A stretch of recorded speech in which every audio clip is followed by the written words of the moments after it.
Okay. In this diagram, I will explain two systems. One is direct supply system, another is direct pumping system. Two things I will explain. See, this diagram is generally, if there is a pump is mentioned, then that means a direct pumping system. It is mentioned here only, direct pumping system. Okay, but when this underground tank is not there, as well as this pump is not there, from this main line, you know, what is mentioned here, city mains, it is called as city mains. From this point a direct connection is provided. If you assume that way, from this point a direct connection is provided. From there all the points have been using water, from there all the points or all the floors are using water, then it is called as direct supply system. It is called as direct supply system. Okay, what is happening there? Pressure in this pipe is very large throughout the daytime, so that is why without any pump the lines are connected such that all the points are getting sufficient water. So that means what? Direct supply system.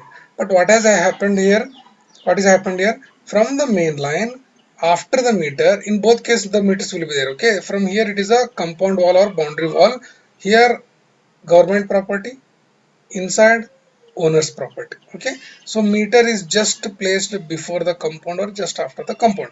From there the tap is there. Okay, what is this called as a tap or valve, small valve is there. From there it is going for tank. From the tank it is going to pump there to, it is going to overhead water tank or cooling tower. From there it is going to overhead water tank. From there it is again using. From there again it is going to WC. Some fresh water points are also there for kitchen points. Okay, so like this, if pump is used, then it is called as direct pumping system. Okay, direct pumping system. What is happening in this one, in the next diagram? This is for case for hydro-pneumatic. If you see this diagram, in the pumping system only, if there is a small vessel, it's called as a pressure tank. Here what is happening? Some compressed airline using compressor, such that this compressor will produce a tremendous pressure in the airline. So air is entering in this pressure tank. Again this pressure tank creates a pressure, additional pressure. To what? To already pumped water such that continuous or high pressure is maintained here, or continuous constant pressure is maintained here. So additional what has come here? This pressure tank, compressed airline and air compressor. So in this setup plus this pump is called as hydro-pneumatic system. It is called as a hydro-pneumatic system. Let us go to theory portion. Same thing it is explained.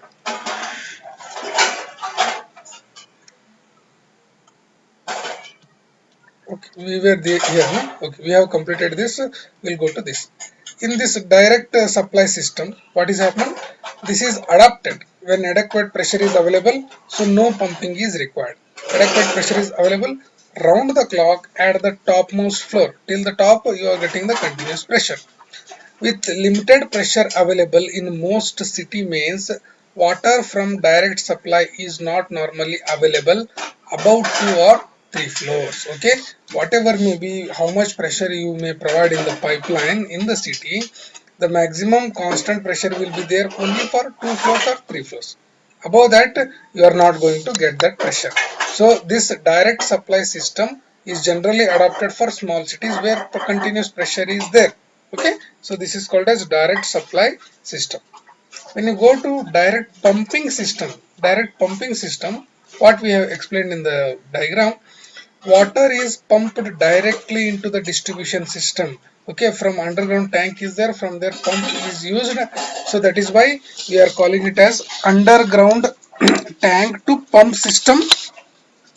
Water is pumped directly into the distribution system without the aid of any overhead tank. Here overhead tank is not used. So that is why, except for flushing purpose, means for water closets and toilets, we are using the overhead water tank. Okay. Okay, in this direct pumping, see here, water is pumped directly into the distribution system without the aid of any overhead tank except flushing purpose. Okay, the pumps are controlled by pressure which switch installed on the line. Normally a small pump is also installed, okay, which meets the demand of water during the low consumption, and main pump starts when the demand is greater. Okay, it's called as direct pumping. Okay,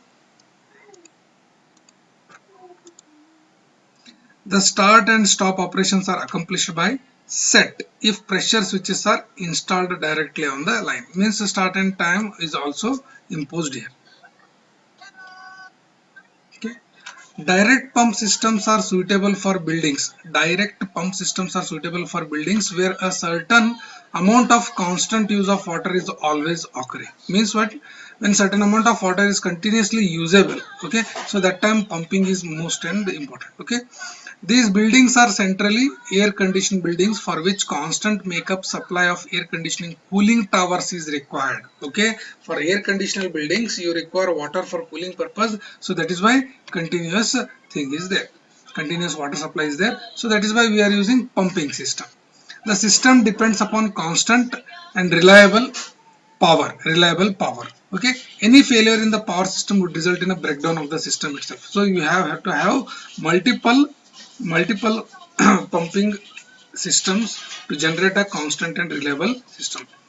The system eliminates requirements of overhead water tank for domestic purpose. Only for flushing purpose you have to have overhead tank, okay, and requires a minimum space. So this type of system eliminates overhead tank completely. Okay, this is the system. Okay, so in direct pumping means there is a overhead small underground tank. From there pipeline is taken. From there it is pump is utilized here. Pump is mentioned. So from this it is going.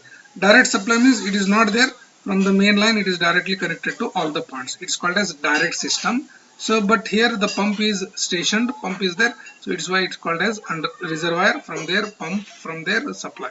So it's called as direct pumping. Okay. Only for water closets. Only for water closet a small overhead tank is there. A small overhead tank is situated there too for only water closets flushing purpose. See here cooling tower is there. Cooling tower supply for what reason? Okay, so this is for air conditioning purposes. For air conditioning you require continuous water supply at constant pressure head. So that is why we are providing one line to this cooling tower. In pneumatic water, what we have discussed, it is a system is a variation in direct pumping system. A small extra part is included here. So that is why in hydropneumatic system, it is a variation of pumping system itself. Okay. An airtight pressure vessel is installed on the line to regulate the pump's operation. Airtight pressure vessel is installed. Okay. The vessel capacity shall be based on cut-in cut-off pressure. The vessel capacity shall be based on cut-in and cut-off pressures of the pumping systems depending upon the allowable start-stops of the pumping systems. Okay, so vessel capacity is also mentioned. You see, and this system generally eliminates the need of overhead tank. So it's also avoiding the water overhead tank and its pipe fixtures.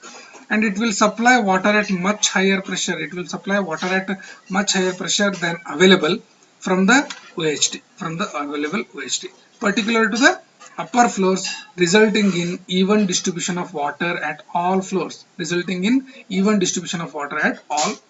See here in this diagram, so that main line to meter to this underground tank. From there it is a pump is there. From pump there is one more connection, compressor. From compressed air is coming here, and in this pressure vessel pressure is created. So this pump pressure and this pressure vessel creates continuous but constant pressure, and it is supplied to all the fixtures. So it is called as hydropneumatic system. Very important systems of distribution. Overhead tank distribution, very simple. This is the most common method of distribution adopted by almost all the buildings. Okay, the system comprises of pumping water to one or more OHTs. So there is a pump which will pump water to the overhead tank placed at the topmost location of hydraulic zone. Topmost location of the building is located there. Water collected in overhead tank is distributed to various parts, various parts of the building by pipes, by set of pipes located generally on the terrace. So on the top the pipelines will generally run. Okay, so distribution is accomplished down takes to the various features, down take the various features. Distribution is like that. If you see this diagram, you'll understand. Okay, so there is a pipeline coming from the main line. There is a valve here. After that, there is a water meter here. From there, it is a tank. It will go to tank. From there, it is a pump is there. Pump is there. It will pump directly to the OHTs. It will pump directly to the OHTs. From there, the pipe distribution system will take place. Some will go to the kitchens. Some will go to the water closet or flushing means. Okay. General requirement of pipework. What shall be the general requirement? For main lines, what shall be the requirement? The following principles shall be applied. What are the principles? Okay, what are the principles?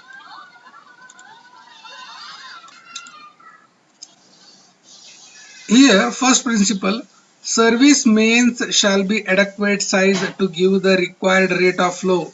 If the flow is as per design, it is like 15 meter per second or liters per this one per minute, then service mains, whatever the things you are in the inside the compound, it should be very nominal size, adequate size. The mains shall be divided into sections by the provision of sluice valves. These are control the flow of water, direction of water. Okay, sluice valves have to be installed, and other valves so that water may be shut off for repairs. So it can, whenever maintenance is there, so that time you can go for this valve operation to control the flow of water. To avoid dead ends, the mains shall be arranged in a grid formation or in a network. See, dead end type of a structure should not be there. Why? Because all the waste, some stones, some pebbles will go and deposit there only. At some point of time, the deposition will be large and it will block other things. Okay, so to avoid dead end, your pattern of pipe distribution should be in grid formation, in grid form. Okay. Where dead ends are unavoidable, a hydrant shall be provided to act as a washout. Very important.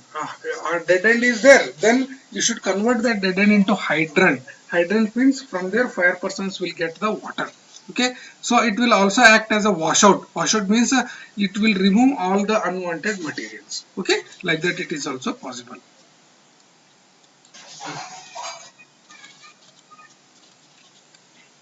So what about these communication pipes? These are small pipes which are there in the building side. Okay, from the compound it will take to the inside. Every premises that is supplied with water by the authority, every premise or every building that is supplied by authority shall have its own separate communication pipe. Means what? From compound line to its building. Okay, it's called as communication. In case of group of block of premises belonging to the same owner, same communication pipe may supply water to more than one premise. That is also possible. From compound, you have to have one main communication pipe. From there, you can take the branches to other premises. The communication pipe between the water main and stopcock at the boundary of premises shall be laid by authority. Means what? Till the stopcock at the boundary, it has to be laid by the authority. Okay, it has to be laid by the authority. Now, what are these consumer pipes? These are in after the metering, the whatever things will come. No, these are called as consumer pipe. No consumer pipe shall laid in premises to connect the communication pipe without the approval of authority. Means what? To lay these consumer pipes, you should get the authority permission. The consumer pipe within the premise shall be laid underground. It shall be laid underground with a suitable cover to safeguard what? To safeguard damage from traffic and extreme weathers. So minimum 0.5 meter to 0.8 meter cover should be provided. Okay. Pumps shall not be allowed on the service pipe. Why? Because the dimension is less, very small capacity. So that is why pumps on this type of service pipe is not allowed, as they cause drop in pressure on the suction side. Okay, thereby affecting the supply of next property. So this will affect the supply to the next property. So that is why on the service pipe you should not provide the pumps. Okay. No direct boosting by booster pump shall be allowed on the service pipes. Very important. See, now service pipes means what? Communication and consumer pipes. No, on this no boosting pipe. These are less capacity pipes. No, these are related to your using points, usage points.